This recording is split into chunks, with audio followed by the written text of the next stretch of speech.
Okay, so we can start in the usual manner by reciting Namo Tassa 3 times. Namo Tassa Bhagavato Arahato Samma Sambuddhassa. Namo Tassa Bhagavato Arahato Samma Sambuddhassa. Namo Tassa Bhagavato Arahato Samma Sambuddhassa. Sadhu, sadhu, sadhu. Okay, so today we will continue with the book reading on the great disciples of the Buddha by Venerable Nyanaponika Thera and Hellmuth Hecker. So it's a book published by the Buddhist Publication Society in Kandy, Sri Lanka. So the last time where we left off, we were reading about Venerable Sariputta, how he and also Venerable Moggallana became chief disciples of the Buddha through their aspirations far back into the past in one of their previous lives, where they made that aspiration while observing the chief disciples of a Buddha in the past.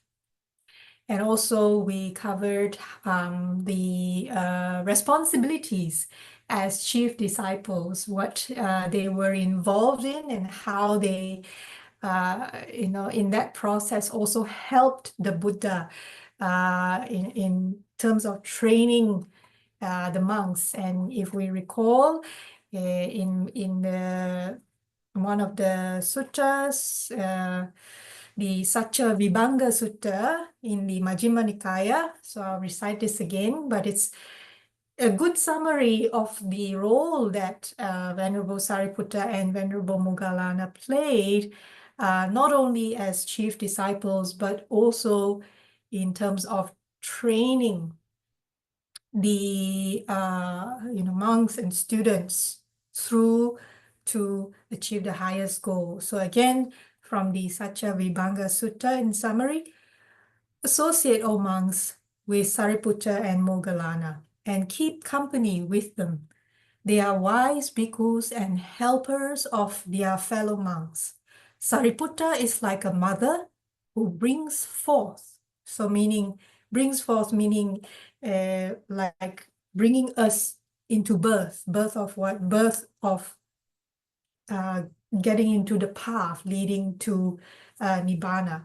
So like, some say when we start to walk on the path, it's like we are reborn, so to speak, okay? So Sariputta is like the mother who brings us into this path, brings forth, and Moggallana is like a nurse to the newborn child. Sariputta trains his pupils in the fruition of stream entry, so he trains and guides until the student reaches the fruition of stream entry, and from there on he hands over to Moggallana, who then trains them towards the highest goal, okay? And this is actually in the sutta itself. So I find that it is a very good summary of the role, the importance that they played in the Sangha. So let's go to today's chapter called The Helper, okay? So among the bhikkhus, Sariputta was outstanding as one who helped others. In the Devadaha Sutta, which is in the Samyutta Nikaya, chapter 22.2, the Buddha himself said of his great disciple, Sariputta bhikkhus is wise and a helper of his fellow monks. The commentary in explanation of these words refers to a traditional distinction among the ways of helping others. Sariputta was a helper in two ways, by giving material help and by giving the help of the Dhamma. So here he is good in providing help from a material perspective, but also from a Dharma perspective, both. And that's what makes him great as a helper. So elaborating on the way he provided material help, the commentary says that the elder, so Sariputta, he did not go on alms round in the early morning hours as the other bhikkhus did. So usually, traditionally, the bhikkhus, the monks, they will go out very early in the morning because they are walking to the village from where their monastery is, and they walk in a line, and sometimes go to household after household, and kind of, if there are villagers who want to offer alms, then yes. If not, they spend some time in alms round. So that's why they go early in the morning. So he would not go on early in the morning like the others. Instead, when they had all gone, he walked around the entire monastery grounds, and wherever he saw an unswept place, he swept it. Wherever refuse had not been removed, he threw it away. Where furniture such as beds and chairs or earthenware had not been properly arranged, he put them in order. And he did this so that the non-Buddhist ascetics who might visit the monastery will not see any disorderliness and speak in contempt of the bhikkhus. So those days, it's quite common that ascetics of different sects would visit each other, either to ask questions of each other or to debate about the Dhamma or about the practice and things like that. So he was very careful to make sure that the monastery grounds are orderly always. Then he used to go to the hall for the sick, and having spoken consoling words to the patients, he would ask them about their needs. To procure their requirements, he took with him young novices and went in search of medicine, either by way of the customary alms round or to some appropriate place. When the medicine was obtained, he would give it to the novices, saying, "Caring for the sick has been praised by the master. Go now, good people, and be heedful." And after sending them back to the monastery sick room, he would go on the alms round or take his meal at a supporter's house. So he would do all this when everyone had gone out for alms round. So that's why he was very helpful in that manner. The above was his routine when staying for some time at a monastery. But when going on a journey on foot with the Blessed One, he did not walk at the head of the procession, shod with sandals and umbrella in hand as one who thinks, "I am the chief disciple." Rather, he would let the young novices take his bowl and robes and go on ahead with the others, while he himself would first attend to those who were old or very young or unwell, making them apply oil to any sores they might have on their bodies. Then, either later on the same day or on the next day, he would leave together with them. So he was very careful about caring in their community for the sick, the very young or very old, basically those that are not so capable of taking care of themselves. So he had that as a quality, so to speak, always thinking and caring for those others who are not capable of taking care of themselves. And because of his solicitude for others, on one occasion, Sariputta arrived particularly late at the place where the others were resting. For this reason, he did not get proper quarters and had to pass the night seated under a tent made from robes.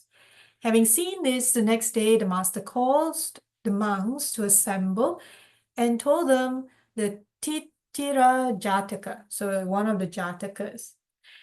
And the story goes, the story is of the elephant, the monkey, and the partridge, who, after deciding which was the eldest of them, lived together, showing respect for the most senior. So the Buddha then, laid down the rule that the lodgings should be allocated according to seniority. So this is now one of the Vinaya rules, so that the most senior monks, if they are late, they would still be allocated a proper place to rest. Sometimes Sariputta would give material help and the help of the Dhamma together. For example, when the monk Samittikutta was suffering from leprosy in the infirmary. So I hope everyone knows what leprosy is. Yeah. It's a condition where, correct me if I'm wrong, those that dialed in, it's a condition where the pores in the skin start to break, right? It's something where the skin condition, like, it looks like you are full of, it's not a very good condition. So basically the skin breaks, am I right? The pores come out. So it's like you kind of look, in the past, during the time of the Buddha, of course, there's no cure during that time. Of course, today, I think there is a cure. But those days, when a person is struck with leprosy, they are left alone, as in people will distance themselves from a leprosy patient, because not only do they not look pleasant, they also don't smell pleasant. And I think, if I'm not wrong, those days, some people had the mentality that leprosy is contagious. And it's not it's not something that can jump from one body to another kind of thing. But because of that, there were stories where when there were monks who suffered from leprosy during the time of the Buddha, they were abandoned. So because people were kind of afraid to contract leprosy, and also they were not pleasant in odor, etc. And I think there was a story, well, here it's a story of Sariputta who went to help. But I think also there is another story as well. So in this story, Sariputta went to visit this monk and spoke to him thus: "Friend, so long as the 5 aggregates continue, all feeling is just suffering. Only when the 5 aggregates are no more is there no more suffering." Having thus given him the contemplation of feelings as a subject of meditation, Sariputta left. So here, contemplation of feelings coming from the Satipatthana Sutta, the 4 foundations of mindfulness. So we can choose to work on mindfulness of the body or mindfulness of feeling. Feeling here as in pleasant feeling, pleasant feeling, unpleasant feeling, and neutral feeling. Hang on, just give me one sec. Pleasant, unpleasant, and neutral feeling. So being mindful of that. That's the second foundation.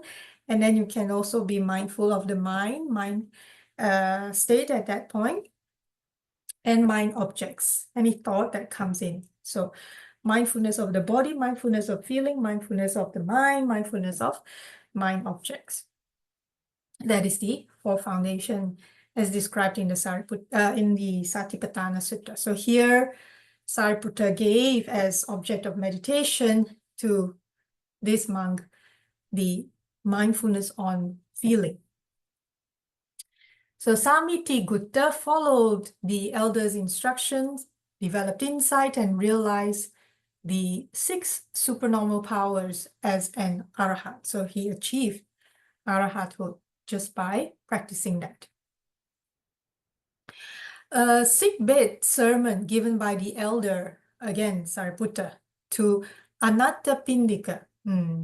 So here, Anathapindika was here is mentioned the Buddha's chief patron. So in terms of the lay male disciples, during the time of the Buddha, Anathapindika was known foremost for his generosity. So he was very rich, and he donated a piece of land in Savatthi, which eventually was used to build Jetavana monastery, which appears a lot in the suttas. Whenever Ananda starts the sutta and say, "Thus have I heard, on one occasion the Blessed One was staying at Jetavana monastery in Anathapindika's park." So that's quite often comes out in the suttas. So Anathapindika was this person, and this sermon given by Sariputta to Anathapindika is in the Samyutta Nikaya called Sottapatti Samyutta. And in this discourse, given when Anathapindika was afflicted by such severe pain that he felt as if his head was being crushed, so obviously probably a very bad migraine, yeah. Sariputta consoled the great lay disciple by reminding him that as a stream enterer, he was utterly free of the bad qualities that lead to rebirth in states of woe, and that he possessed the 4 factors of stream entry, which is unwavering confidence in the Buddha, unwavering confidence in the Dhamma, unwavering confidence in the Sangha, and virtues dear to the noble ones. Virtues means keeping the precepts. And moreover, he was securely established on the Noble Eightfold Path, and thus was certain to reach the fruits of the path, enlightenment and deliverance. As Anathapindika listened to Venerable Sariputta, his pains subsided, and right on the spot, he recovered from his illness. As a mark of gratitude, he then offered Sariputta the food that had been prepared for himself.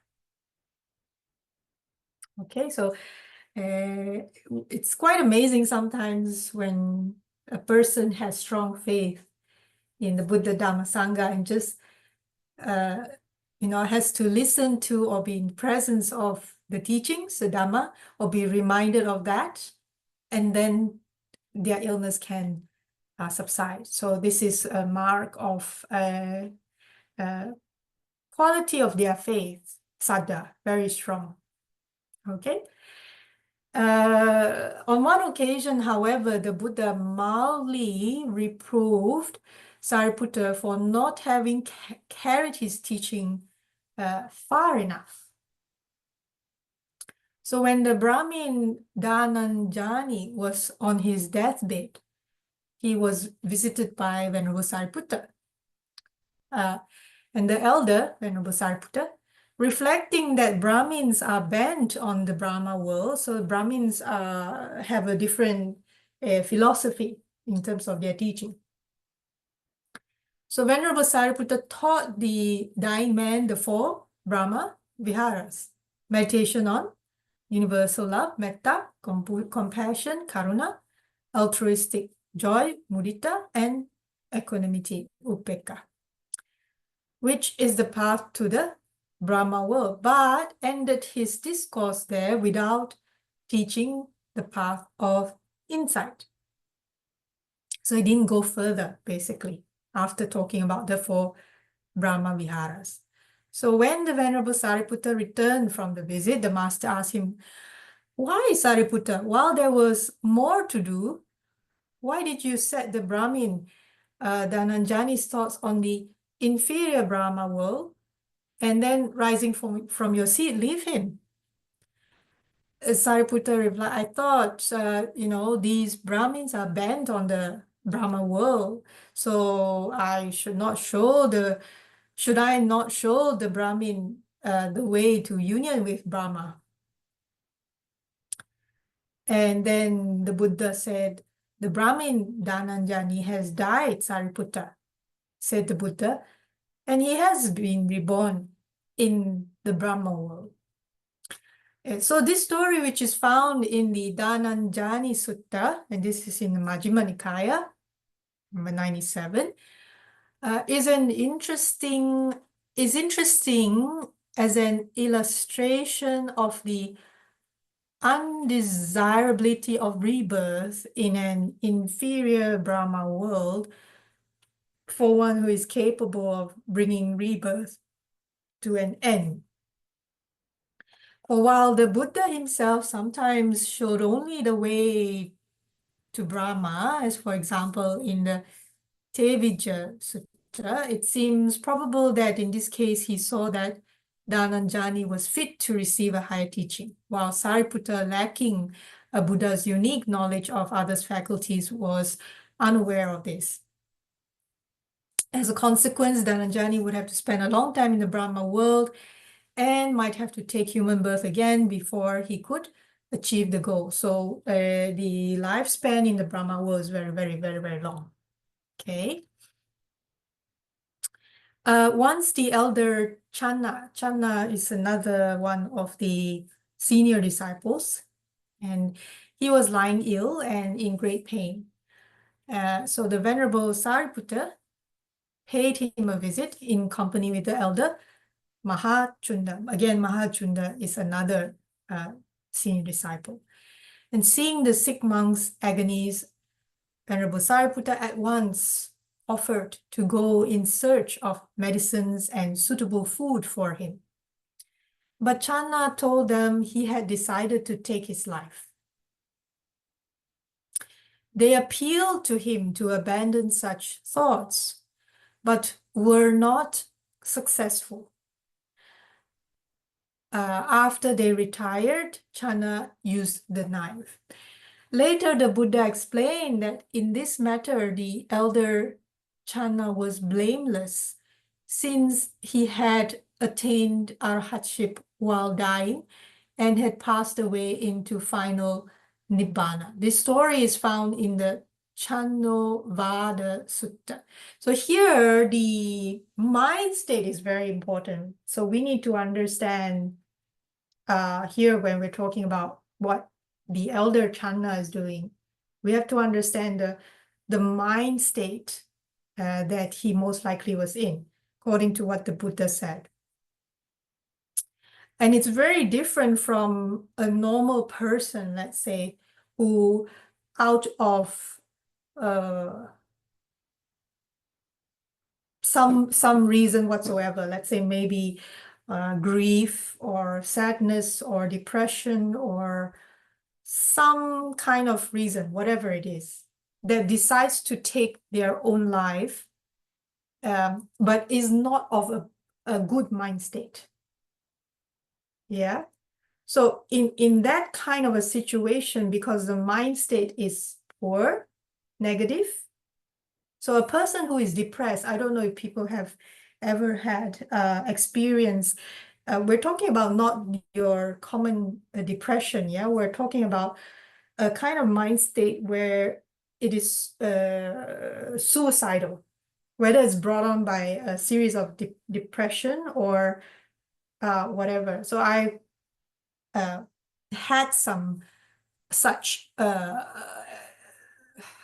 should I say, encounter, incident in the past, not so much anymore,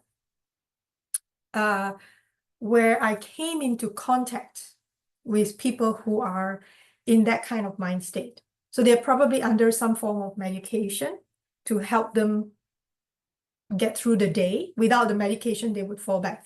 And what is interesting, what I found really quite interesting, and I'm not any kind of health or medical practitioner, this is just from a personal observation. What I found really interesting was their mind state.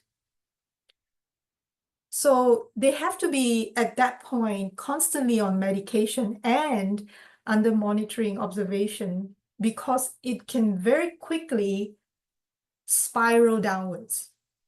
Very interesting. I found that very interesting. I don't know if anyone else has had that encounter. So what happens is, because their mind state is very negative, it doesn't matter who or what whatever they hear, whatever someone says to them that they hear or they see, their mind can very easily misconstrue it into something very, very negative. Very quickly, that spiral just switches very quickly. And that's why they have that strong suicidal tendency, and that's why they need drugs to, kind of keep them going. Okay, so it's a very different mind state is what I'm trying to say. And my experience is when I was talking to them, I felt like throughout the conversation, even though it's a normal conversation, I feel like I'm walking on eggshells, if you know what I mean, because I feel like I have to be very careful of what I'm saying. I have to be very careful of my body language. I have to be very careful so that it's not at all misconstrued in a negative way. So, such people obviously are in dire need of proper proper professional help. So if we are not trained, we won't know how to help them. So what I'm trying to say here, in this case, obviously, Elder Channa is not of that kind of a mind state. Okay, is what I'm trying to summarize. It's a completely different mind state. Those of you who have encountered such experiences will probably understand what I'm trying to say. Okay, right. So let's continue.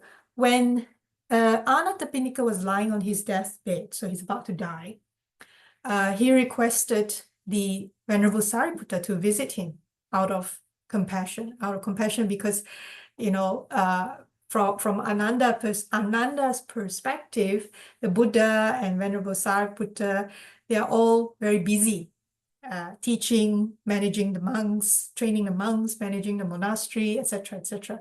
So he's kind of like humbly, from Nyanaponika's perspective, he's just, humbly asking, please, for maybe the final time. He probably knows he won't have much time left. If possible, I'd like Venerable Sariputta to come, visit me, talk to me, teach me. And so Sariputta came at once, accompanied by Ananda, and preached to the dying man a stirring sermon on non-attachment. So this is Majjhima Nikaya 143. And he told the lay disciple that he should put away clinging to all the phenomena of the conditioned world, which is the six sense faculties, the six sense objects, the six kinds of consciousness, the six kinds of contact, the six kinds of feeling. In brief, or in summary, to everything seen, heard, sensed, and thought. Basically, everything that comes through the six sense bases, whatever we see, hear, smell, taste, touch, and think. And this is covered in the Chachaka Sutta. Yeah. And when Nyanaponika was moved to tears by this profound discourse, the likes of which he said he had never heard before. And I remembered when we were discussing the sutta, people, I think it was either Bhante Dhammagavesi or Venerable Sister Kema, who kind of pointed out, why is it possible that Nyanaponika would say he had never heard of such a profound discourse before, when he had obviously been around the Buddha and the disciples a lot. He was the foremost lay supporter, right? How is it possible that he would have never heard this before? And what you can think of it as, suppose you are the chief lay disciple, yeah? And there is the Buddha and all the senior disciples. and maybe a couple of hundred monks. And yes, during the rains retreat, they stay in Jetavana Monastery, but outside of the rains retreat, when it's no longer raining so much, then the Buddha will be traveling to teach. So there's a lot of work to be done. And I remember, Venerable Sister Kema used to give this simile or analogy of a traveling music band or rock band, where the band goes on a music tour or a music festival, right? And they would have someone who is like a manager of some sort. So they want one of, not from the band itself, but they have someone, I can't remember the name, she had a name for it, that would go ahead first to the next venue so that they can prepare, make sure all the not machinery, what do you call that? The gear, like the speakers, the sound system, the microphones are in place, backstage, front stage, whatever needs to be set in place. They all need to be set up ready so that when the band actually does arrive, it's all set for them, ready for their rehearsal just before the stage concert, for example. And if a band is going on music tour, obviously they have a team, right? And who needs to do that job first. Am I making sense? This is how I understood it from Venerable Sister Kema. There's a name for it, but for that such a role, I can't remember. Band manager, maybe, whatever. So she said we can think of Nyanaponika having a similar kind of role, So when the Buddha and his retinue of monks had to go out when not during the rains retreat, travel to teach, we can imagine that Nyanaponika would be one of the people who would have to make sure everything is set in place. They have proper lodging, there is enough food, there is a place to sleep, place to give Dhamma talk, everything is all prepared. And we can imagine it's a very, very busy, high responsibility kind of role. So probably most of the time, he probably would miss out on a lot of the discourses on the suttas, running suttas. And I remember personally years ago when I used to volunteer.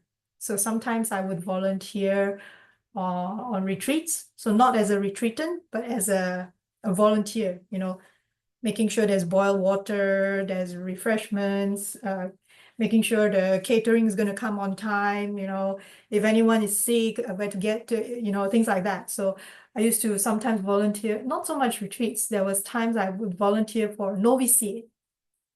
Novitiate is a program where, people do short-term ordination, like a week and a half, 2 weeks, whatever.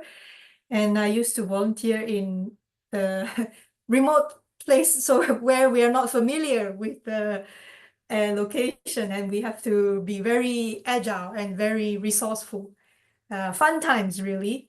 Only when you're younger, you can do it, because you have to be alert, you have to run around a lot, you have to be resourceful, you have to, look for, it's a problem-solving kind of a role, right?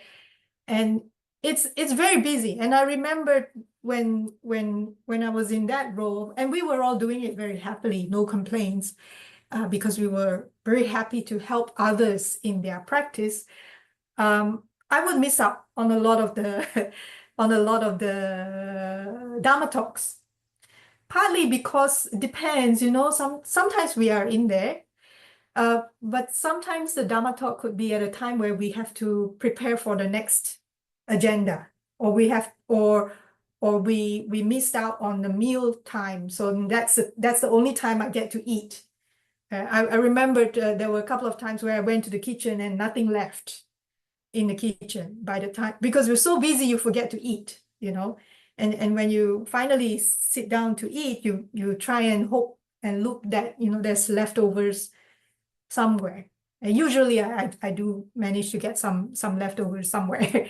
So I could relate to this situation. It's quite possible that Anathapindika, he would be very happy to do all this, to prepare all this, because it gives a lot of joy, seeing other people derive a lot of benefit from listening to the suttas and practice, but he himself may not have always the time and the access to listen to the discourses himself. Okay, so let's continue. So shortly after this encounter, Anathapindika died, and he was reborn in Tusita heaven. And one night, while the rest of the world slept, the new Deva, so he became a Deva in Tusita. So now he has a celestial body, yeah, and he paid a visit to Jetavana. And in the presence of the Buddha, presence of the Blessed One, he recited a verse in praise of the chief disciple, praising Venerable Sariputta. Sariputta truly is endowed with wisdom, with virtue, and with inner peace. Even a monk who has gone beyond, that means has attained Nibbana, at best can only equal Sariputta, at best. Okay, so the next day, the Buddha informed the monks what had happened, but he did not mention the identity of his visitor. So he told the story, but he didn't mention it was the Anathapindika reborn as a celestial being.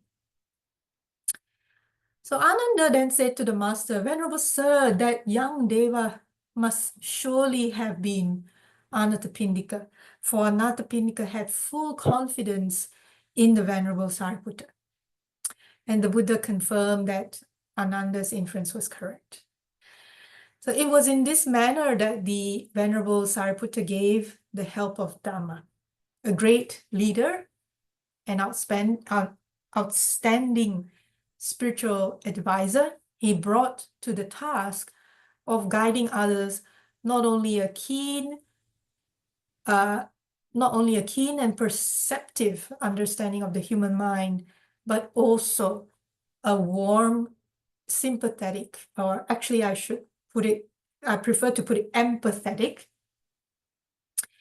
interest in other people, which must have been a great encouragement to those under his guidance. So here is a very strong example of leading by example, leading by walking the talk, so to speak, in our modern day way of saying these things.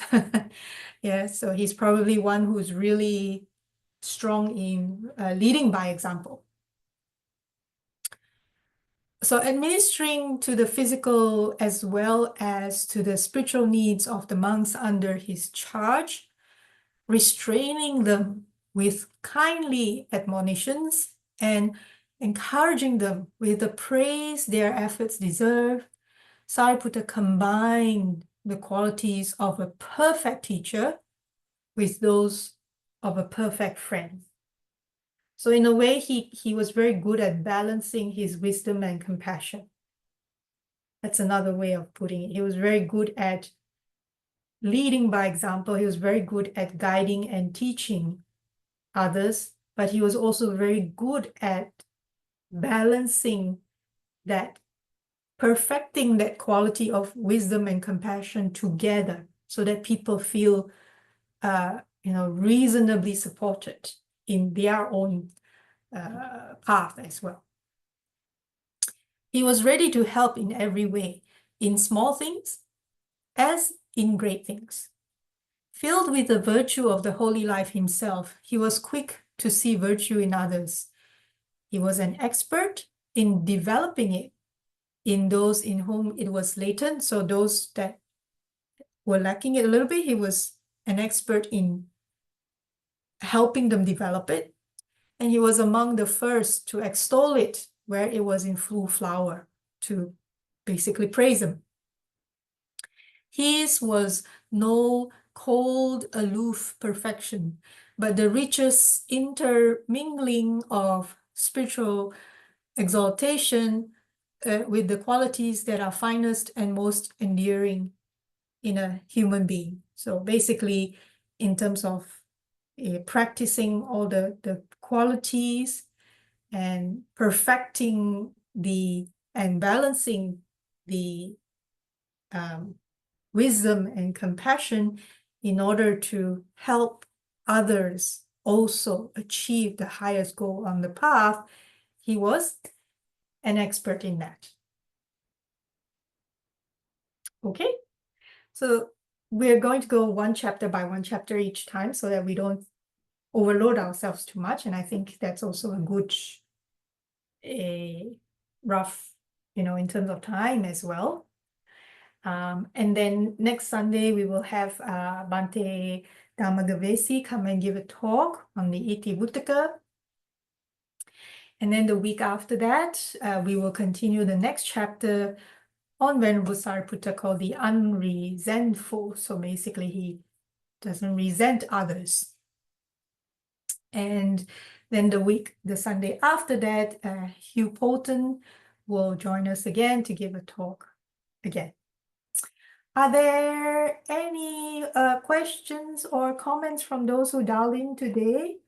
Let me see. Pi said, roadies, yes, thank you, Pi. Yes, that was the what I was looking for, roadies. Yes, so Venerable Sister Kimber used that analogy of roadies who traveled with music bands. And the job of the roadies, literally their job is to travel ahead to the next venue before the band arrives and to make sure everything is in order. The sound system, the stage, the microphone, the equipment, everything has arrived, everything is working well, so that time-wise, when the band does arrive at that venue, all they have to do is, if they are not too tired, they can start rehearsing, because everything is very time-driven, especially with more popular bands. They would have to go from one venue to another venue to another venue in our modern day society. Okay, so that was the analogy that Venerable Sister came gave. Roadies, that's right. Thank you so much, Pi. Thank you for for your memory. Thank you so much. Excellent. Anyone has any question or comments or anything you would like to share around what we have read about Venerable Sariputta so far?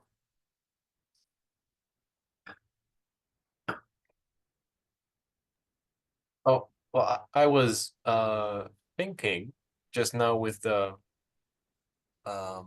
example of Anathapindika, that, and you also mentioned that you did a lot of that, well, basically roadieing.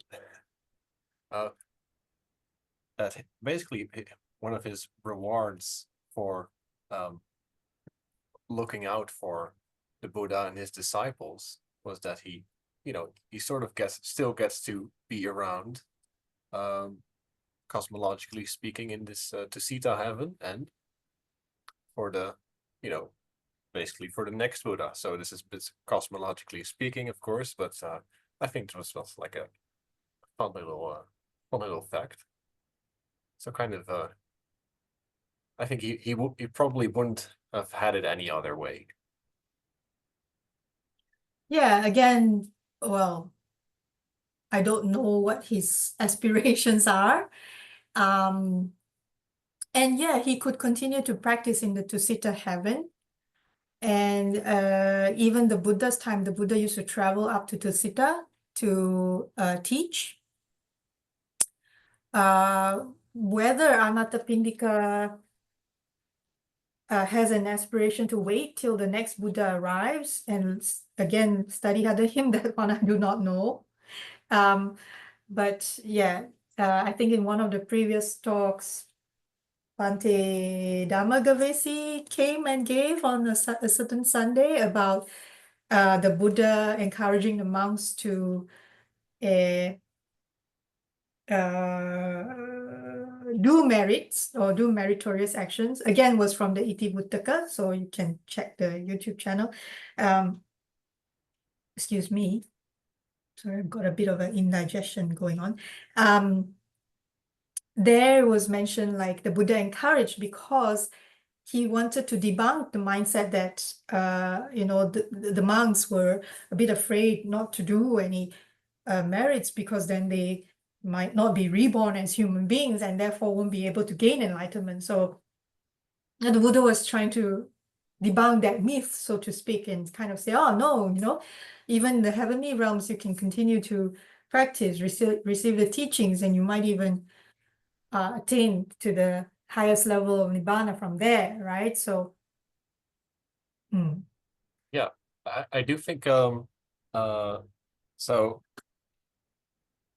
with like the next Buddha is already waiting in Tusita, so that's what's supposed to be anyway. I don't know, of course, but so in that Nyanaponika is like continuing his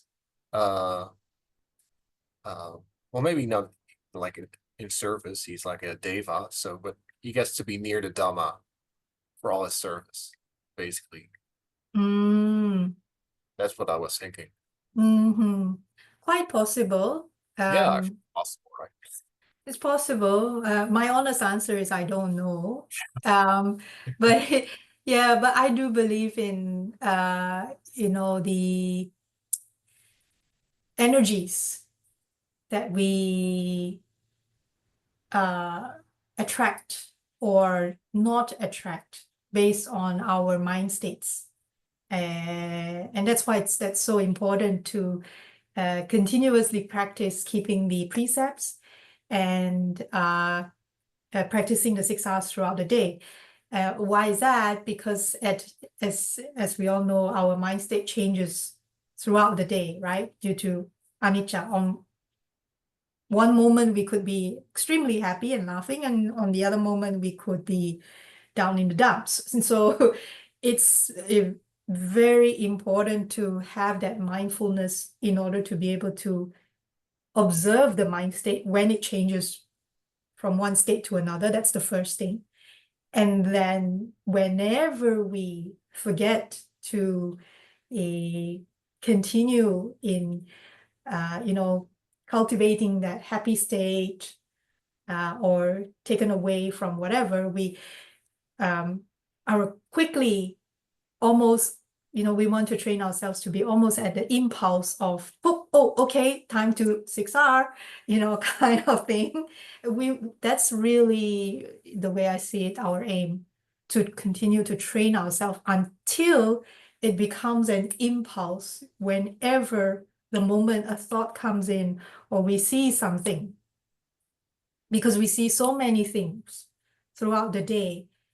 And yeah, I tell you, yesterday because I'm on the road a lot on Saturdays because I teach piano, right? And I don't have my own studio, so I travel.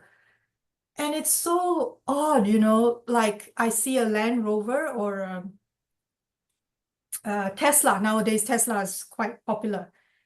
And the mind, my goodness, it just goes, bloop. I think of that a particular colleague who either used to drive a Land Rover or owns a Tesla.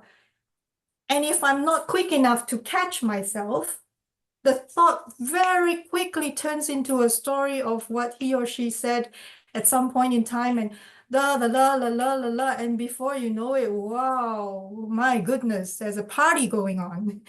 And I just saw that. So yesterday was just a vision of a Land Rover and Tesla. And then after that, it was, I don't know, I was at home and maybe in the kitchen washing up or something.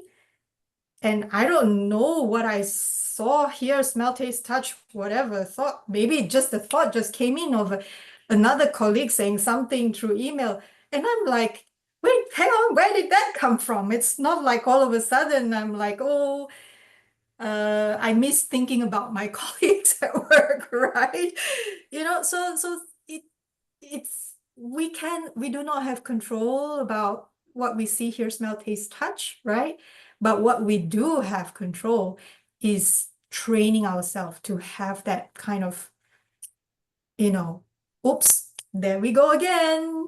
All right, time to, never mind. If you're using the never mind game, never mind, let it go, release, relax, and smile, return to your object meditation. And if you like everything to be in R's, then recognize, release, relax, smile, return. Same thing. But the really importance of it all is to train ourselves so that that ability, the sharpness to detect when we whoops, that whoops period, hopefully it gets shorter and shorter and shorter. At least that's how I see it.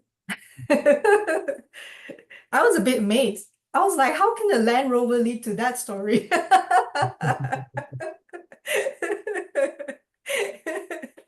It's amazing what the mind does. Does anyone else have any thoughts or comments about how funny their mind has been this past week?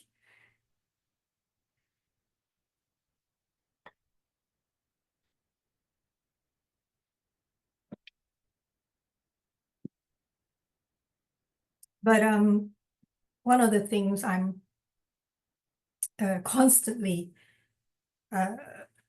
grateful for, very, very grateful for, is coming into contact with this particular teaching. For me, it was really by chance. Quite amazing, really. So I'm constantly very grateful is what I'm saying, because I have been in contact with many, many other forms of teaching, other schools, and not only Theravada, Mahayana, even Vajrayana, other schools, and have been trying all different types of meditation since I was in uni. So probably more than 20 odd years now. And none before this were quite close to I'm not even looking for how should I say, like amazing states of the mind or whatever. But at least from my own personal experience, I don't mind sharing here, is the kind of relief in both the body and the mind. So the body being, because I use it a lot, complement it with a form of healing that I'm doing. And also I have a friend who practices, some alternative form of healing. So I use the 6 R's and complement that to, in a way, speed up the process. Sorry, I'm a little bit impatient in that, because I've been uncomfortable with this body for a really long time. And not necessarily very sick, but just never quite good in that sense. And no form of a so-called Western medication was ever able to help me figure out what was wrong, right? And when I started using the 6 R's and complemented with this alternative healing, which is a combination of acuenergetics and TCM, traditional Chinese medicine, the understanding of it really helped me heal a lot, very deep, very deep. So not only from the surface level, but really going down to the root essence of, and in that process, I was really amazed at how the change in both the body and the mind. So in terms of the mind, obviously from a meditation perspective, just a little bit smoother, the meditation process a little bit smoother. And this, again, I have to remind myself, guard the precepts like nothing, it's your life kind of thing. Because the moment we dip it, all the hindrances come along, right? That's one thing, really guarding, holding on to the precepts, like holding on to dear life is so important, but also, just being able to realize or being able to experience relief, I think. Relief with a big R, I think, both in body and in mind, I think is really what I'm most grateful for. Yeah, that's just my own sharing. I don't know how I got to this side, so sorry about that. Very detour, very far away detour. Sorry, back to Venerable Sariputta and the story of him being an great helper, both in material help as well as in Dhamma help. Were there any other questions or comments? Or any form of sharing, not necessarily with what we just read, but in general?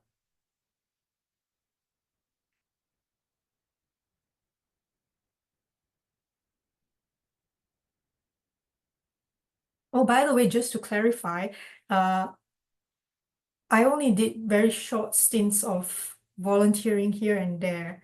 And to be honest, not quite matching what some others I know have been doing, are continuing to do. There are some people out there who are just so amazing, tirelessly, almost spend their entire lives just servicing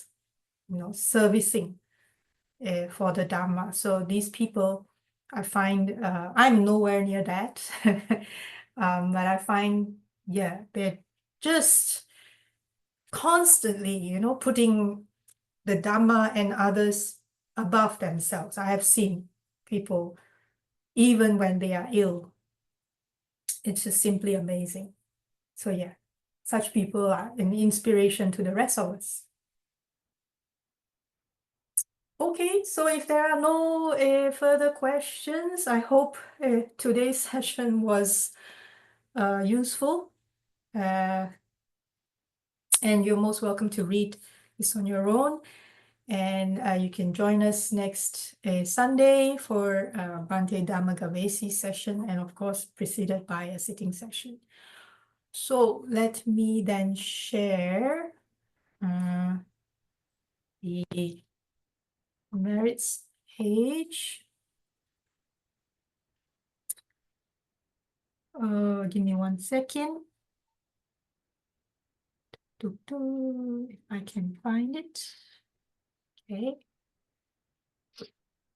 And also, just on this occasion, I would like to use the opportunity, any merits that have been acquired today, that I would like to share them with Uncle Ken, so that, may he be free from all sufferings, and as soon as possible attain the highest bliss, highest happiness.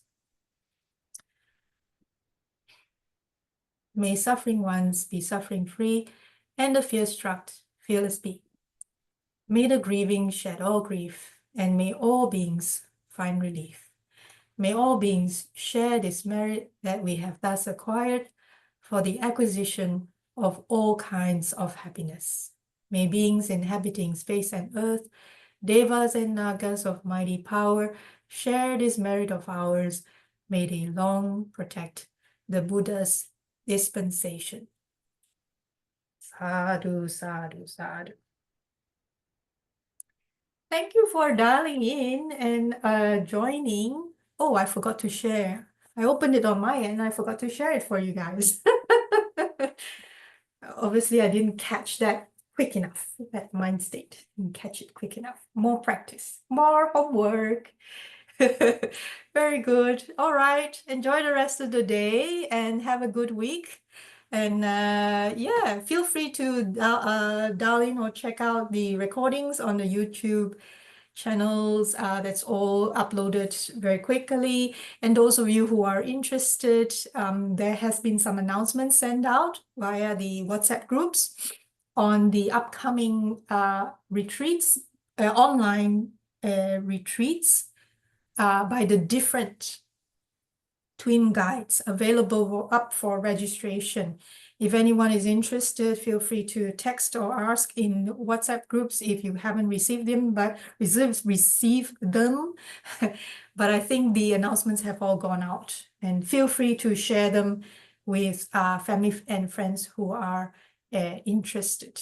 So those of you who don't know, online retreats you don't have to be like, if you are in a vocation, you are working, or you've got some responsibilities, you don't have to stop all that.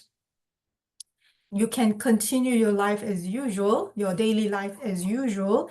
It's just that there is a requirement to spend more hours in a day for your sitting or your formal practice, a certain number of hours. And then you will have the twin guide available, I think every day or every other day, every day, for a short interview, just to check in on you, how you going, what's your experience, what's your understanding of the instructions, etc. And then I think you will be given some recordings, Dharma talks to listen to by Bhante Vimala Ramsey, if I'm not mistaken.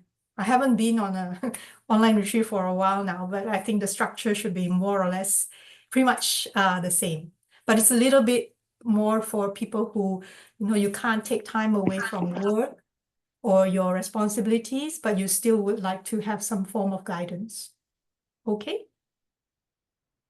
All right, that's it for announcements and everything. Thank you so much for your time. Have a good day. Have a good week. Bye-bye.